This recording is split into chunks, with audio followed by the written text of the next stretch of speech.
Assalamualaikum warahmatullahi wabarakatuh.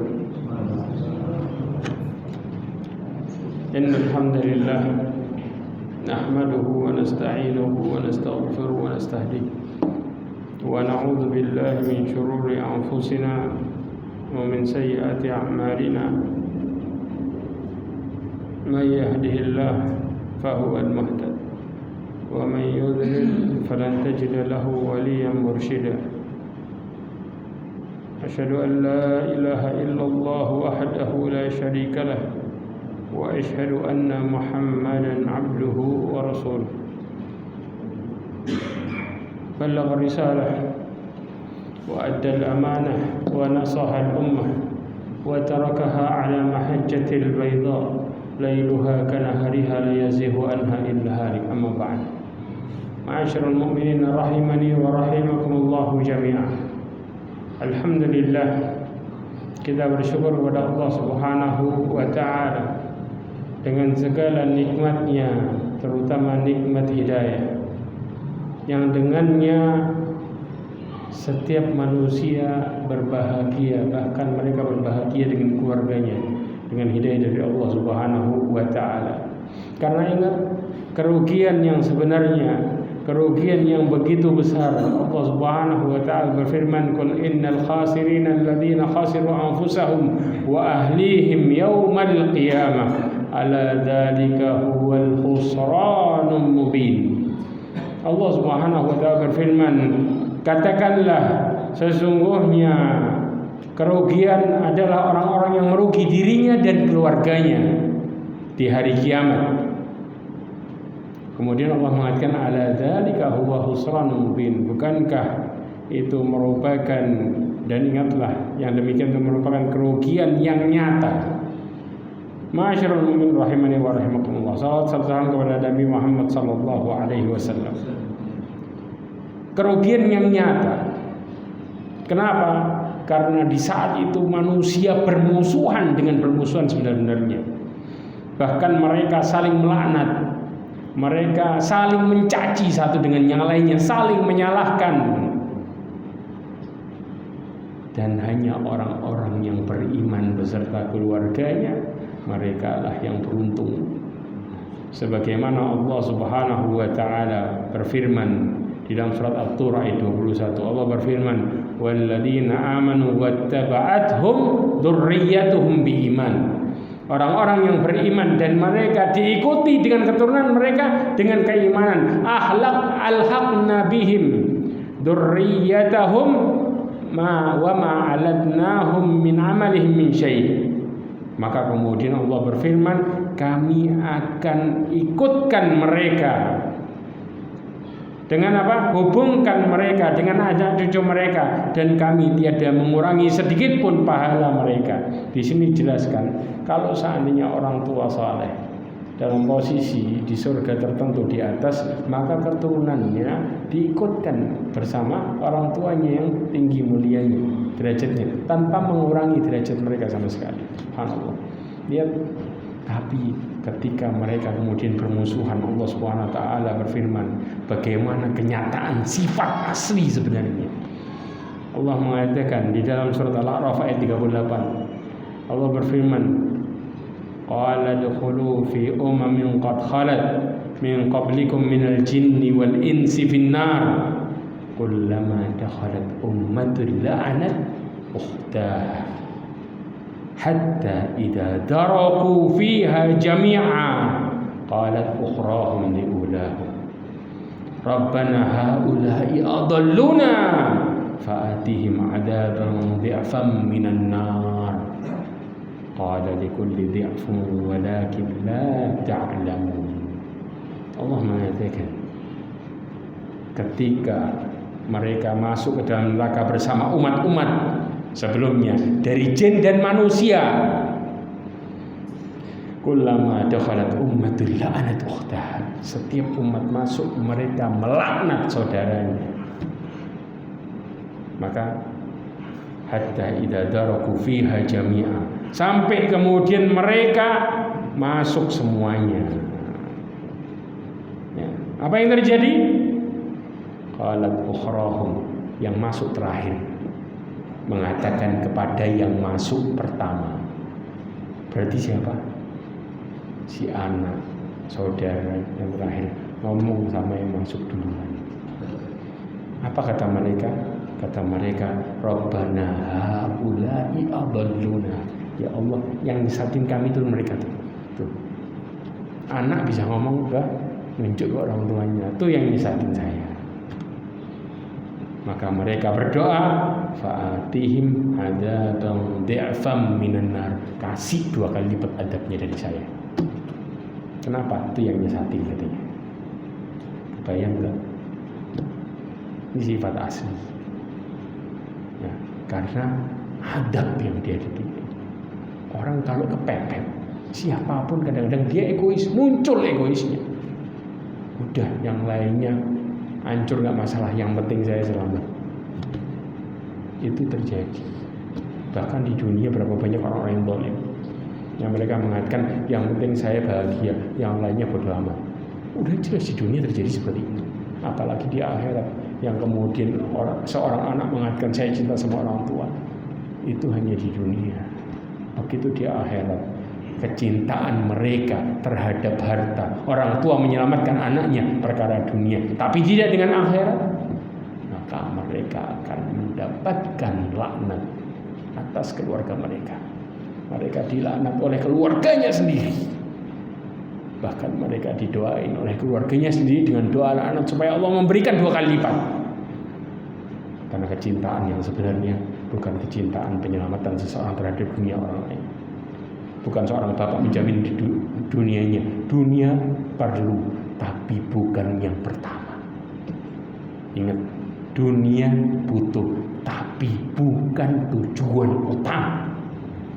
Karena tujuan utama kelak seseorang adalah ketika mereka saling menyayangi dalam perkara akhiratnya. Mereka saling menyelamatkan dalam perkara akhiratnya. Makanya Allah berfirman, al-akhillah yauma idzin ba'dhum li ba'din adu illal muttaqin.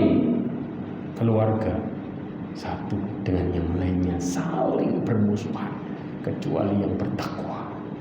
Kecuali yang bertakwa. Maka Allah Subhanahu wa taala berfirman, fa amma man utiya kitabahu bi yaminihi fasawfa yuhasabu hisaban yasira wa yanqalibu ila ahlihi masrura. Orang-orang yang menerima kitabnya dari tangan kanannya, mereka yang bertakwa, fasawfa yuhasabu hisaban yasira. Mereka akan dihisab dengan hisab yang mudah. Wa yanqalibu, mereka akan kembali kepada keluarganya dalam posisi bahagia. Bahagia.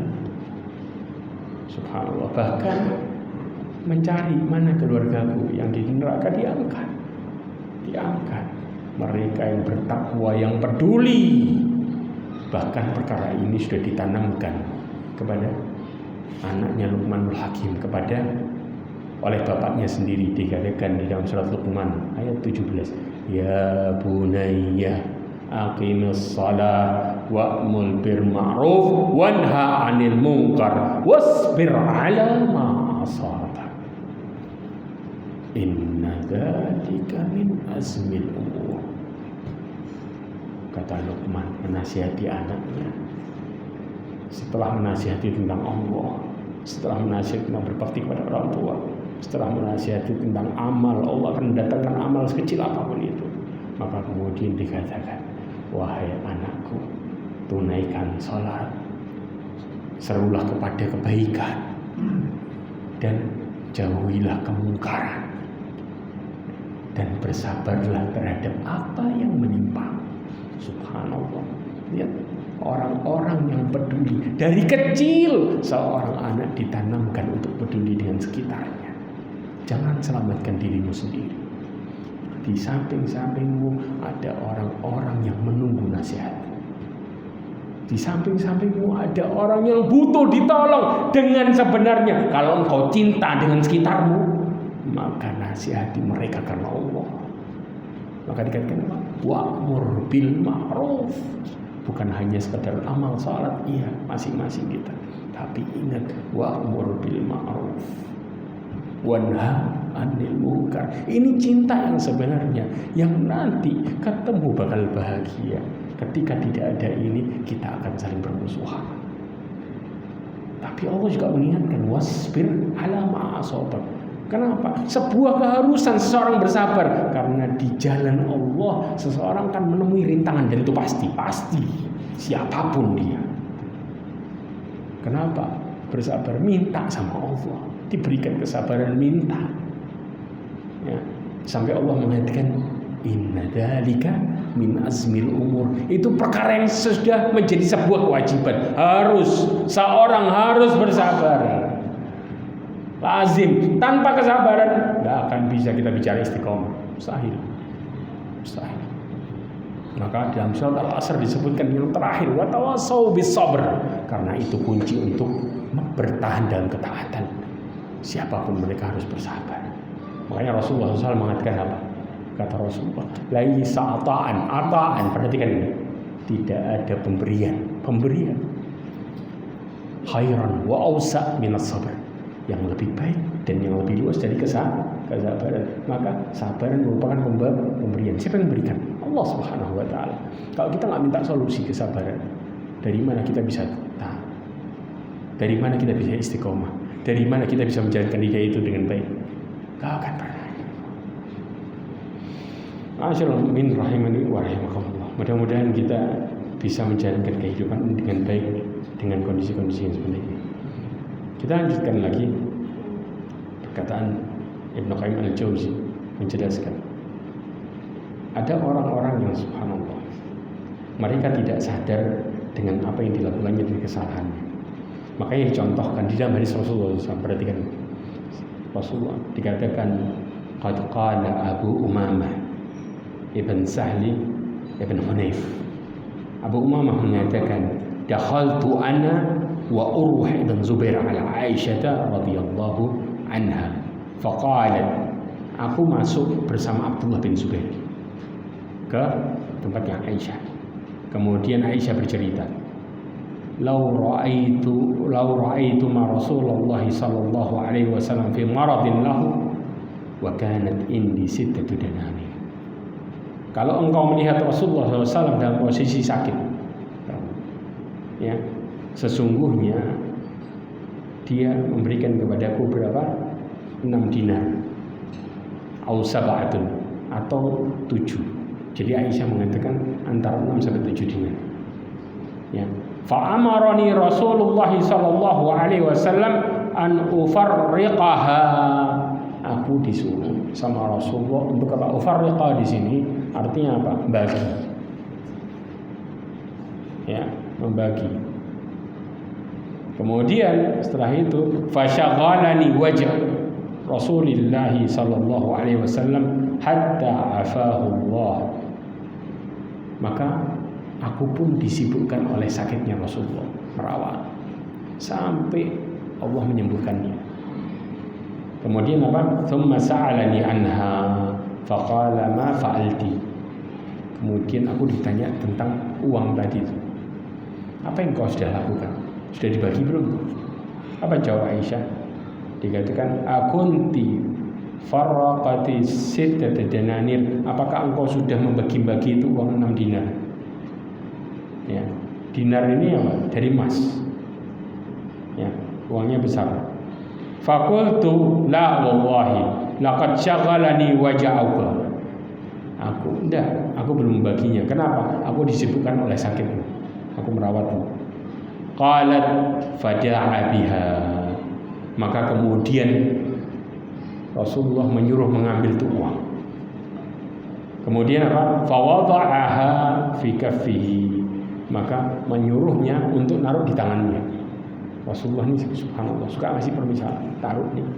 Terus kemudian apa kata Rasulullah? Rasulullah mengatakan, ma dhanna nabiyillah law laqi Allah wa hadhihi 'indah. Rasulullah mengatakan, seandainya ini ada di tanganku, lalu apa prasangka Allah Subhanahu wa taala terhadap nabinya kalau ini masih ada di tanganku? Bayangin, belum dibagi. Kira-kira Allah mandangku bagaimana? Kebayang. Subhanallah. dalam perkara kebaikan. Seorang nabi itu jadi contoh. Maka Rasulullah mengatakan, kalau ini nggak cepat-cepat dilakuin, lalu Allah memandangku bagaimana? Sampai perkara itu Rasulullah sendiri takut, walaupun maksum sekalipun. Rasulullah ketakutan.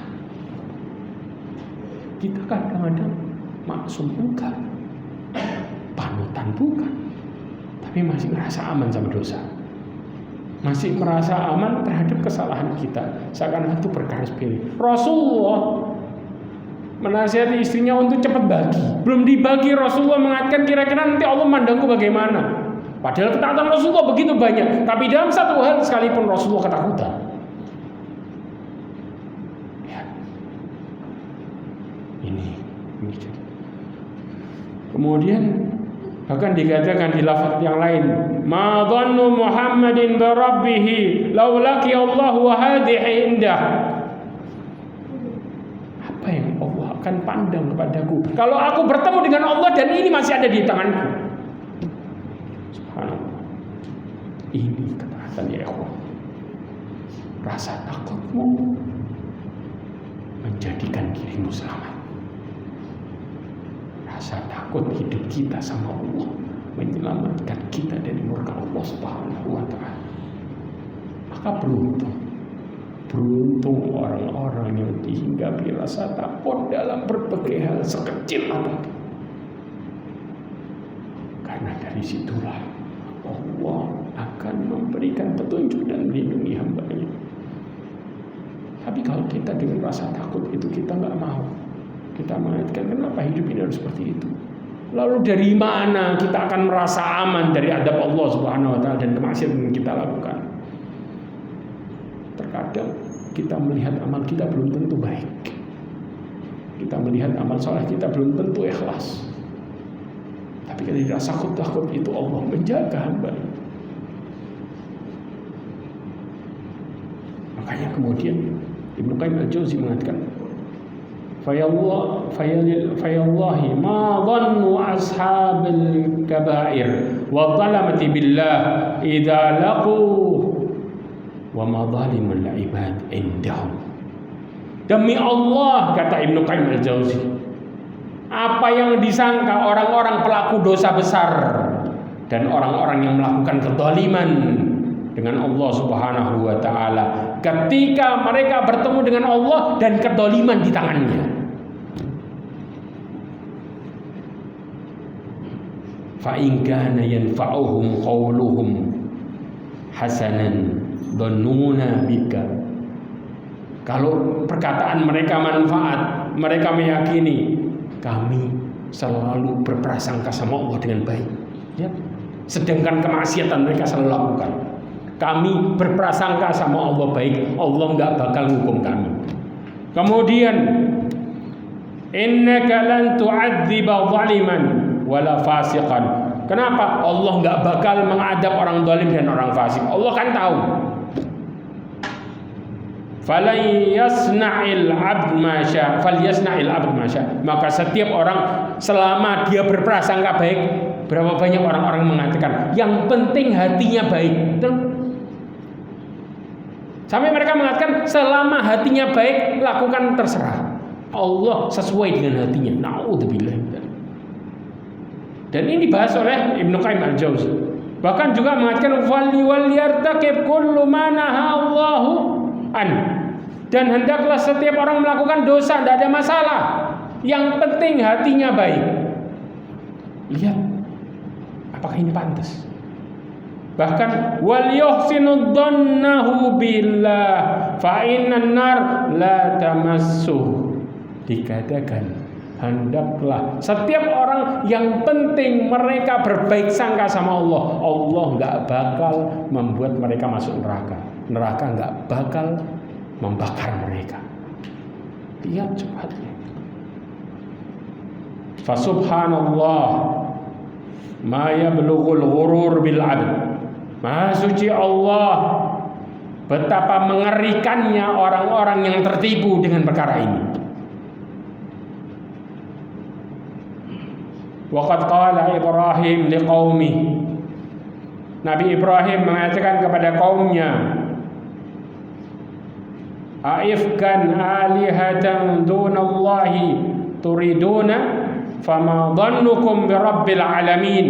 Apakah engkau menghendaki ifk, sesembahan selain Allah dengan jalan berbohong? Tahu maksudnya jalan berbohong? Mereka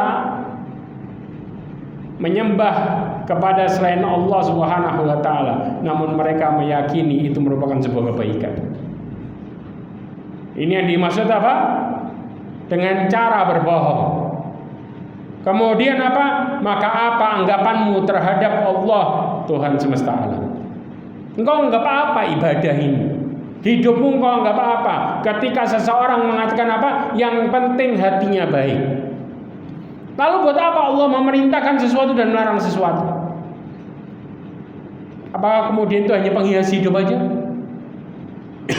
Subhanallah. Lihat, ini bukan yang pertama perkara ini. Perkara ini bukan yang pertama. Yahudi dahulu itu sudah ngomong, mereka menghibur dirinya, mereka tahu bakal masuk neraka. Tapi apa kata Yahudi?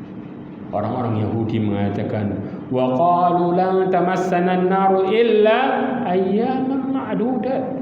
Qul attakhadtum indallahi ahdan falan yukhlifallahu ahda. Am taquluna 'ala Allahi ma la ta'lamun. Di dalam surat Al-Baqarah ayat 80 Allah SWT berfirman, wa qalu lan tamassana an-naru illa ayyaman ma'dudat.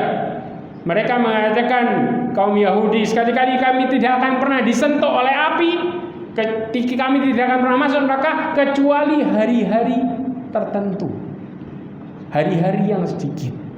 Bahkan di dalam tafsir disebutkan, Ibnu Jarir At-Tabari mengatakan, orang Yahudi berkata Allah akan memasukkan kami ke dalam neraka hanya 40 hari saja. Ini modelnya kayak iblis nang Allah. Ketika iblis dilaknat, bukannya tambah sadar dan takut, malah iblis mengatakan, qala andirni ila yaumi yub'atsun. Iblis mengatakan, ya Allah, kalau aku dilaknat ya udah, tangguhkan aku sampai hari kiamat. Orang yang tersesat, mereka ngasih celah untuk nyari kesenangan di sisi itu. Sama, Yahudi ketika tersesat, mereka sudah tahu apa yang mereka lakukan salah, mereka mengatakan, menghibur diri dengan mengatakan paling masuk neraka 40 hari. Ini orang yang melihat rasa takut, seakan-akan ada harapan baik di balik kesengsaraannya. Ingat, kalau Allah ngasih kesengsaraan, gak ada celah untuk kita menikmati kesengsaraan itu sedikit pun. Tapi Yahudi melihat dari sisi yang aneh. Sampai subhanallah, Abdurrahman bin Nasir As-Sa'di mengatakan, fajama'u bainal isaa'ati wal am. Kata Syekh Abdurrahman bin Nasir As-Sa'di mengatakan, mereka orang-orang Yahudi mengumpulkan antara keburukan dengan keamanan.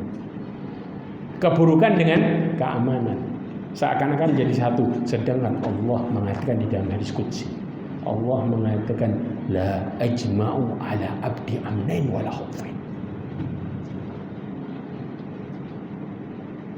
Aku tidak akan pernah mengumpulkan atas hambaku dua rasa aman, mereka dunia aman, akhirat aman, dan dua rasa takut, dunia ketakutan, akhirat ketakutan. Tidak. Apa kata Allah? Fa in amanani fid dunya akhaftuhu yaumal qiyamah. Gak ada aman lagi. Kalau dia ngerasa aman terhadap peringatanku di dunia, aku buat mereka ketakutan di hari kiamat, dan tidak ada keamanan bagi mereka. Kata orang-orang Yahudi, mereka mengumpulkan ada, habis 40 hari selesai sudah, kita enak. Ini namanya mengumpulkan rasa aman di balik adab. Tidak ada aman di balik adab, yang ada keadilan. Wa in khafani fid dunya amantuhu yaumal qiyamah. Kalau mereka takut kepadaku di dunia terhadap peringatan, maka aku buat mereka aman di akhirat. Ini keamanan yang sebenarnya, tidak ada rasa ketakutan lagi di dalamnya. Perhatikan. Makanya orang-orang yang mengatakan yang penting hatinya, lah mustahil hati seseorang tenang namun mereka bermaksiat kepada yang memiliki hati. Mustahil. Subhanallah, para sahabat mereka mengatakan apa? Kalau engkau bermaksiat, jangan engkau lihat maksiatnya, tapi lihatlah kepada siapa engkau bermaksiat. Maka di saat itulah kita nggak akan pernah meremehkan dosa kecil-kecil apapun. Karena siapa yang kita ajak maksiat, siapa yang kita ingkari, lihatlah situ. Maka sifat orang-orang yang beriman adalah ketika mereka memiliki rasa takut sama Allah Subhanahu wa taala. Dan salah satu rasa takut sebagaimana Nabi Ibrahim takut untuk keturunannya, maka Nabi Ibrahim berdoa, wa idz qala Ibrahim rabbi ja'al hadza balada aminan wajnubni wa baniya an na'budal asnam. Dalam surat Ibrahim ayat 35 Allah berfirman ketika Nabi Ibrahim berdoa, ya Allah jadikanlah negeri ini negeri yang aman. Apa itu? Mekah. Dan jauhkan diriku dan keturunanku dari beribadah kepada berhala. Subhanallah. Nabi Ibrahim berdoa ini di saat meninggalkan Hajar dan anaknya. Di saat itu Nabi Ibrahim berdoa supaya anaknya menjadi orang-orang yang mendirikan salat. Subhanallah, gak langsung minta rizki buat mereka, tapi ketaatan dulu. Itu doanya Nabi Ibrahim. Rabbi inni askantu min dzurriyyati biwadin ghairi rizar'in inda baitikal muharram. Ketika Nabi Ibrahim gak meninggalkan begitu aja, sudah Allah. Tapi Nabi Ibrahim berharap sama Allah. Ini cinta yang sebenarnya. Kalau kita cinta nih, kita sayang, kita nasihatin anak kita marah, atau kemudian kita nasihatin orang tua kita marah sesaat, tapi kita tetap berbakti, kita tetap mendoakan mereka. Jangan kemudian kita nasihatin tanpa doa sama sekali. Nabi Ibrahim mendoakan, ninggalin doain lagi. Itu cinta yang sebenarnya. Maka ketika doa untuk mereka adalah yang pertama adalah mereka, mudah-mudahan mereka menjadi orang-orang yang mendirikan salat. Subhanallah, ketaatan dulu, baru bicara tentang masalah apa? Rizki. Ini bagaimana nasihat kita kalau mau nih, ya, nasihatin keluarga kita, berharap orang tua kita contoh lagi keluar jalur, kita nasihatin sambil ya Allah kasih hidayah ya Allah. Itu anak yang berbakti. Kalau kemudian kita gak mengarahkan orang tua, siapa lagi? Atau anak, atau orang tua mengarahkan anak, siapa lagi yang peduli? Lalu kita mengatakan ketika mereka memberikan kita dunia, mengatakan Bapakku luar biasa. Ingat, suatu saat engkau akan benci sama mereka gara-gara tidak saling mengingatkan tentang perkara agama. Tapi lihat Nabi Ibrahim bagaimana nasihatnya kepada keluarganya, mendoakan supaya mereka jauh dari kesyirikan. Subhanallah. Ini orang-orang yang takut. Mereka takut tentang diri mereka dan mereka takut tentang keluarga mereka. Ini Nabi Ibrahim. Makanya disebut kekasih Allah, seorang nabi yang peduli sama keturunannya. Kita kadang-kadang berharap puluhan tahun, 10 tahun ke atas, 13 tahun, 12 tahun ada dikasih anak. Begitu dikasih, datang adzan, kita lupa Allah. Kita bingung sama pemberian Allah, tapi kita nggak bingung sama yang ngasih. Tiba-tiba anak kita durhaka sama kita, lalu kita mengatakan, kurangan saya apa? Padahal di waktu kita mendapatkan, kita melupakan Allah. Pantas gak kita mengatakan kekurangan saya apa? Kekurangan kita kepada anak. Ingat, kalau Allah sudah murka, Allah bisa membalik hati orang-orang sekitar kita untuk benci sama kita karena kita berkhianat sama Allah SWT. Allah mengatakan apa? Wa'lamu anna Allah yahulu bainal mar'i wa qalbi. Allah mengatakan, ketahuilah Allah bisa memisahkan seseorang dengan hatinya sendiri. Dibuat hatinya berkhianat. Makanya kemudian lihat Qadi melihat, dia mengatakan apa? Ketika aku bermaksiat kemaksiatan, ku terlihat kepada keluargaku, istriku, dan juga tungganganku sendiri. Di saat itu apa yang terjadi? Istrinya tiba-tiba marah-marah. Dan dia sadar, ini kenapa terjadi? Karena dia berkhianat sama Allah SWT. Sekali maksiat dia langsung tahu. Ini yang sebenarnya ya Allah. Ini yang rasa takut yang sebenarnya. Orang yang takut pada Allah, mereka akan disadarkan dan sensitif terhadap sekitarnya dan selalu peduli, baik mendakwahinya ataupun mendoakan mereka.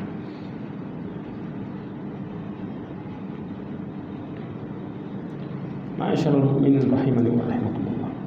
Bahkan seorang tabi'in Ibnu Mulaikah rahimahullah, dia mengatakan, adraktu 30 min ashabin Nabi sallallahu alaihi wasallam kulluhum yakhafu an-nifaq ala anfusihim ala nafsi ma minhum ahad yaqulu innahu al-iman Jibril wa Mikail.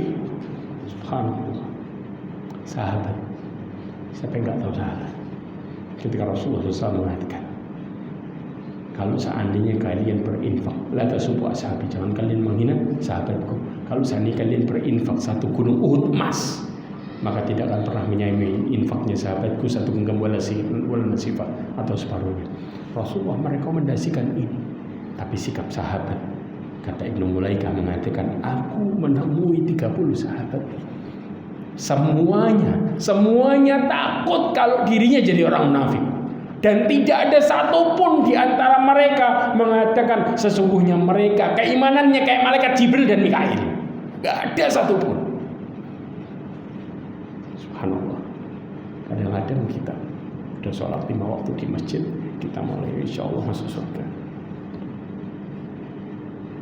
Ya, sahabat satupun yang mereka taat luar biasa, ahli ibadah, mereka yang pertama, mereka yang takutannya dahsyat sama Allah, mereka mengatakan tidak ada satupun yang mengatakan iman saya kayak malaikat Jibril dan Mikail. Ini ketakutan ini yang menjadikan apa? Yang menjadikan mereka selalu Allah jaga. Maka hiasi diri kita untuk ingat mawas diri dan takut kepada hati kita untuk memperhatikan apa yang dilakukan oleh hati kita setiap saat. Makanya kalau kita kemudian berbicara tentang masalah ketakutan, ada 5 ciri-ciri besar orang-orang yang mereka merasa takut sama Allah Subhanahu wa taala. Mereka yang memupuk rasa takutnya. Yang pertama adalah mereka mengingat dan mengerti dan sadar bahwa dirinya lemah dan mereka butuh sama Allah yang Maha Perkasa. Itu pertama kali yang harus disadari. Kalau kita merasa diri kita sempurna, jangan harap kita mendapatkan hidayah dengan mudah. Orang-orang yang merasa sempurna dirinya, mereka yang jatuh kepada ujub, dan itu cikal bakal kesombongan yang akan muncul suatu saat, cepat atau lambat. Dari situ pintu hidayah tertutup. Nauzubillah min dzalik. Makanya kemudian Allah Subhanahu wa taala berfirman, wa yamsaska Allahu bidurrin fala kashifa lahu illa huwa wa yamsaska bi khairin fahuwa ala kulli syai'in qadir. Kalau Allah ingin menimpakan kepadamu kesusahan, tidak ada yang bisa mengangkatnya kecuali Allah. Orang mukmin yang sadar ini, mereka yang merasa saya ini lemah, saya tidak bisa apa-apa. Ketika datang pujian, mereka mengatakan apa? Ini bukan usaha saya. Kalau Allah nggak nutupi aib saya, nggak mungkin orang dekat kepada saya.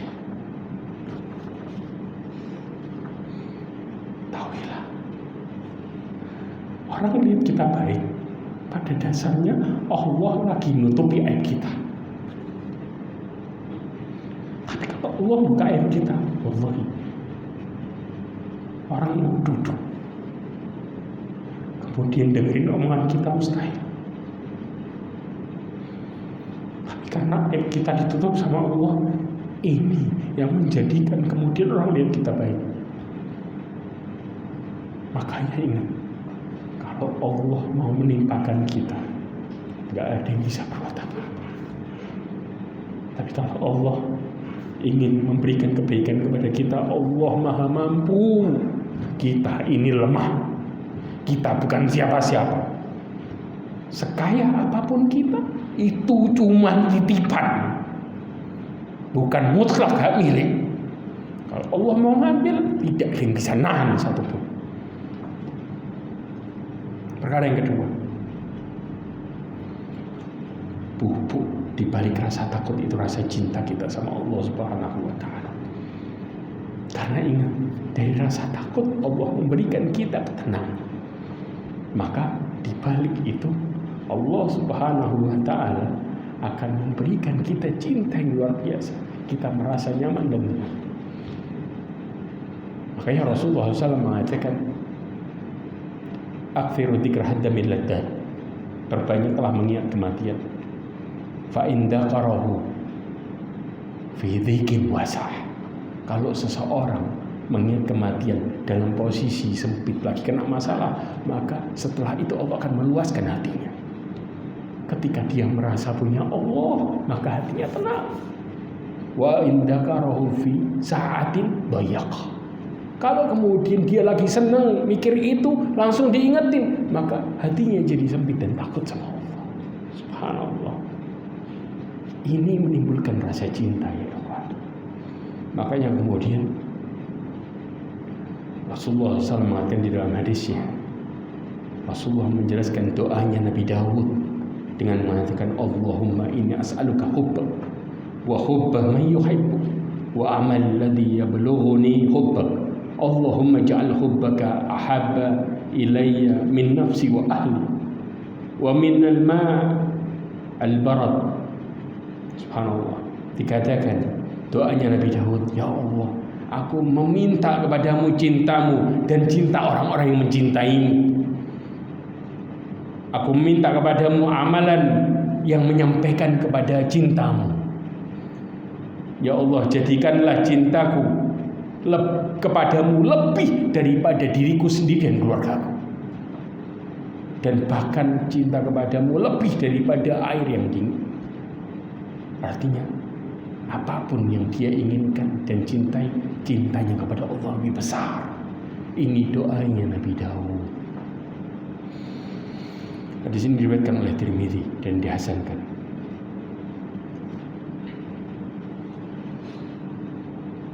Ma'asyarul mu'min rahimani wa rahimakumullah. Yang ketiga adalah ingat adab Allah pedih. Dan adab Allah bukan cuma di akhirat. Allah akan mengadab seorang di dunia ini. Adab Allah pedih.